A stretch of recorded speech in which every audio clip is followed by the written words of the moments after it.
The future of Margot Madison, Ren Schmidt, looks increasingly precarious as she burns her bridges with NASA and former protégé Aleida Rosales, Coral Pina, in For All Mankind Season 4, Episode 6. Leningrad. As the Mars 7 nations meet for an emergency summit on how best to mine the Goldilocks asteroid, Aleida finally discovers what happened to Margot after the Johnson Space Center bombing. Meanwhile, up on Mars, Ed Baldwin, Joel Kinnaman, continues to make life difficult for Danielle Poole, Chris Marshall, by stoking the flames of revolt among the Helios workers stationed at Happy Valley. Leningrad is the flashpoint for all the underlying tensions in For All Mankind Season 4. As the workers call for a strike and Miles, Toby Kebbell, and Ilya, Dmitry D. Marinov, vie for control of the black market operation. On top of this, Margot Madison finally makes her first public appearance in 8 years, seemingly destroying any chance of being able to return home to the United States. For All Mankind Season 4, Episode 6, Leningrad feels like a pivotal episode in the overall story of Happy Valley and the M7 Nations asteroid mining project. As For All Mankind Season 4, Episode 6, begins, Ed Baldwin is lacking direction following his dismissal as Donnie's XO. Passing his days napping, exercising, and smoking joints, Ed finally sniffs out Ilya's illicit still and gives the Russian some direction on improving the quality of his moonshine. Ed seems happy to prop up the bar until Kelly, Synth Wu, and his grandson Alex arrive on Mars, until he receives some crucial information. Although he no longer has flight privileges and has been replaced as executive officer, Ed Baldwin is still senior project manager at Happy Valley. This means that he has access to Helios' revised bonus system, and the information is incendiary. While Ed has been tutoring Ilya on moonshine filtration, Samantha Massey, Tyner Rushing, is elsewhere in the bar trying to unionize the Helios workers. The two come together in one of the closing scenes of For All Mankind Season 4, Episode 6, as Ed crashes a union meeting with information about the contract changes. While Ed freely admits he's stirring the pot because he has nothing better to do, he's right to notify the workers. Under Helios' new contracts, the workers have to work even harder for lower pay, predictably causing an outcry.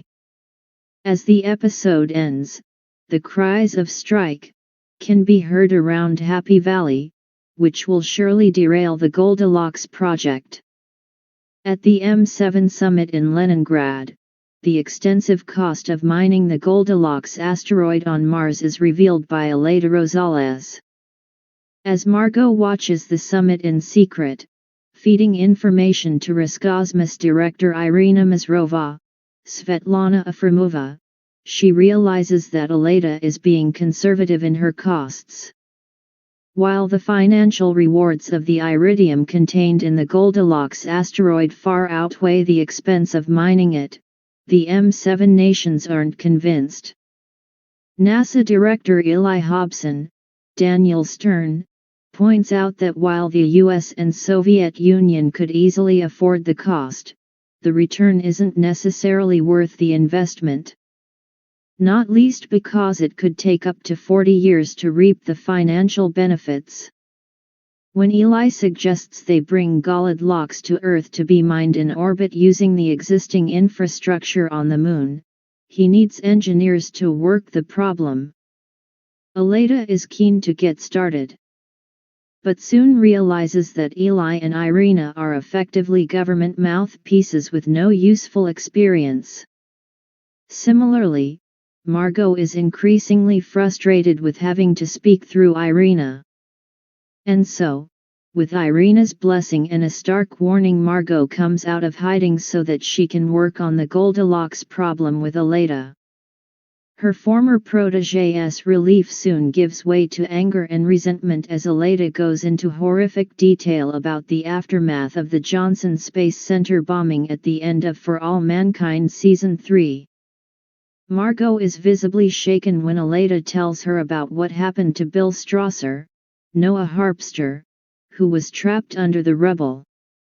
When Aleida describes going to Margot's office and finding the entire side of the building gone and emergency services removing Emma's corpse, Margot laments not being there with her colleagues. Despite her resentment towards Margot and her anger at her betrayal and defection, Aleida still can't resist solving the problem with her mentor. Following Ilya's discovery of the advertisement for Mars jewelry in For All Mankind Season 4, Episode 5, he attempts to have Miles forced out of his black market operation. However, Ilya grossly underestimates how much Miles needs and wants the money for his family. Rather than being scared off by the physical threat of Petros putting his hands around his throat, Miles is emboldened to stage a hostile takeover.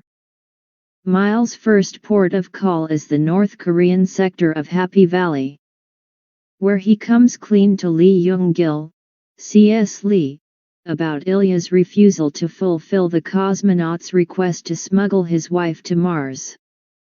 Promising Lee that he'll find a way to fulfill his request, Miles is supplied with 2 burly North Korean cosmonauts as protection. The 2 North Koreans quickly and brutally dispatch Petros, who subsequently claims his injuries were the result of an industrial accident. The North Koreans then help Miles force Ilya out of his bar. Miles promises his former colleague that he'll always be welcome, but it is very clear that the bar no longer belongs to Ilya. It remains to be seen if For All Mankind Season 4's new star will be able to make good on his promise to Lee. However, Miles doesn't have the experience that Ilya had, which could mean that his whole operation unravels, leaving him penniless or worse.